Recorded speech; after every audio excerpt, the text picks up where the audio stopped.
હું શશી, આપ જોઈ રહ્યા છો સ્પાર્ક ટુડે ન્યૂઝ।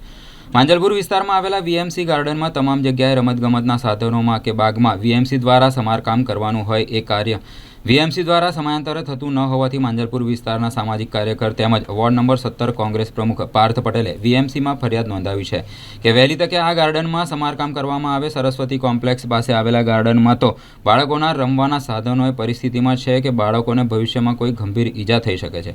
આમ બીજા ગાર્ડનમાં પણ નાની મોટી સમસ્યા તો છે, જેના કારણે બાળકોને રમવા માટે હોય કે ગાર્ડનમાં ફરવા જતા લોકોને ચાલવામાં આમ દરેક પ્રકારની નાની મોટી સમસ્યાનું વહેલી તકે વીએમસીના સત્તાધીશો નિરાકરણ કરે એવી પાર્થ પટેલની માંગ છે।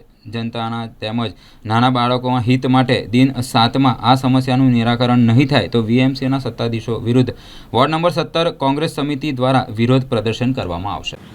બગીચો જે માંજલપુર વિસ્તારમાં આવેલો છે, તમે અહીંયા આગળ શું કરી રહ્યા છો? માળી કામ કરી રહ્યા છો? હા। આમાં જે સાધનો છે બાળકોને રમવા માટેના એ પતરા કપાઈ ગયેલા છે, એના વિશે કોઈને તમે જાણ કરી? હા, સાહેબને જાણ કરેલી છે। કયા સાહેબ છે? નીરજભાઈ, સુધીરભાઈ, ખુશ્બુબેન। આ ત્રણેયને લેખિતમાં અરજી આપી છે? ના, ખાલી કીધેલું છે। તો એમને શું જવાબ આપ્યો? હા, એ આવીને કરી જશે। કેટલા દિવસમાં કરી જશે? એ કંઈ કીધું છે એમને કે 2-4 મહિનામાં આવીને કરી જશે। સાધનો તૂટેલા છે, આ પિલ્લર જે છે એનું બી મેન્ટેનન્સ બરાબર થયેલું નથી, એના વિશે તમને ખબર છે કેટલા સમયથી છે આવું ને આવું? હા, 3-1 મહિના થયા છે। 3 મહિનાથી આ લોકો કશું કરવા જ ના, નથી આવ્યા। તમને એમને કીધું ક્યારે? 3 મહિના પહેલાં જ કીધેલું હતું। શું નામ છે આપનું? સંજય। આ ગાર્ડન જે છે સરસ્વતી કોમ્પ્લેક્સ પાસે આવેલો બાગ છે માંજલપુરમાં। આની અંદર છે ને રમતગમતના સાધનો છે બધા તૂટી ગયેલા છે। હવે તમે જોઈ શકો છો, આ વિડીયોની અંદર તમે ઉતાર્યું છે, જુઓ તમે કે આ જે લપસણી છે, આ લપસણી એવી પરિસ્થિતિમાં છે કે જો બાળક નાનું અહીંયા લપસવા જાય ને તો એને આખો છોલાઈ જાય, ભવિષ્યની અંદર આની અંદર મોટી જાનહાનિ થાય। એટલે ખરેખર આજે આવી તો ઘણી તકલીફ છે। તમે બીજા બધા સાધનો જોયા, પેલું એનું ગોલ પડતું ચક્કર છે એ પણ તૂટી ગયેલું છે, અંદર પગ ફસાઈ જાય। કહેવાનો મતલબ એ છે કે આ જે ગાર્ડન છે આ એક ગાર્ડનની ને આ દરેક ગાર્ડનની, માંજલપુરના જેટલા ગાર્ડન છે દરેક જગ્યાએ આ સમસ્યા છે।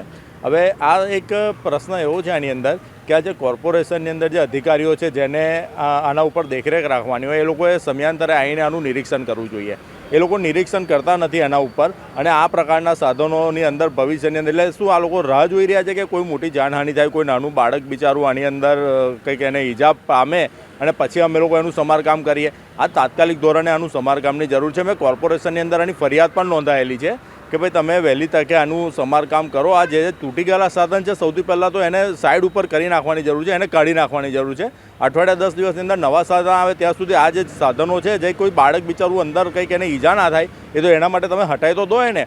એટલે મારી આજે રજૂઆત તમારા થકી પણ હું એ જ રજૂઆત કરું છું। કમ્પ્લેન તો મેં ઓનલાઈન કરી છે વીએમસીમાં, પણ આપના માધ્યમ થકી પણ હું મ્યુનિસિપલ કમિશનર સાહેબ શ્રીને આ નિવેદન કરવા માગું છું કે આ રીતે જે બાગ છે, તમામ બાગ, આ તો માત્ર માંજલપુરનું એક ગાર્ડન છે, હું તો તમામ વડોદરાના તમામ બાગ જે છે જે તમારી નિગરાણીમાં છે એ તમામ બાગની અંદર જે અધિકારીઓ છે એ નિરીક્ષણ કરે, જરૂર હોય ત્યાં એનું સમારકામ કરે, જેથી ભવિષ્યની અંદર કોઈ બીજી જાનહાનિ ના થાય। ઘણી જગ્યાએ ઘણા પ્રશ્નની આમાં એ છે પ્રશ્ન છે, એટલે અમારી માંગણી છે કે તમે વહેલી તકે આના ઉપર નોંધ લો। આ એક ઘણું નાનું લાગે કે ભાઈ આ બહુ નાનું વસ્તુ છે, કે મોટી સમસ્યા નહીં, પણ આ નાની સમસ્યા ભવિષ્યની અંદર કોઈ મોટું ગંભીર રૂપ ધારણ કરી શકે છે। એના માટે અમે મારી માંગણી છે, અપીલ છે મ્યુનિસિપલ કમિશનરશ્રીને કે આના ઉપર વહેલી તકે પગલાં લેવામાં આવે। જો એના ઉપર વ્યવસ્થિત રીતે કોઈ પગલાં નહીં લેવામાં આવે અને સાધનો તાત્કાલિક ધોરણે બદલાય નહીં તો વોર્ડ નંબર 17 કોંગ્રેસ સમિતિ દ્વારા આના પર ઉગ્ર આંદોલન થશે। આ કયા વિસ્તારમાં આવેલો છે બાગ?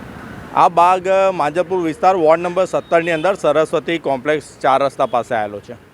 શું નામ છે આપનું? મારું નામ પાર્થ પટેલ, વોર્ડ નંબર 17 કોંગ્રેસ પ્રમુખ।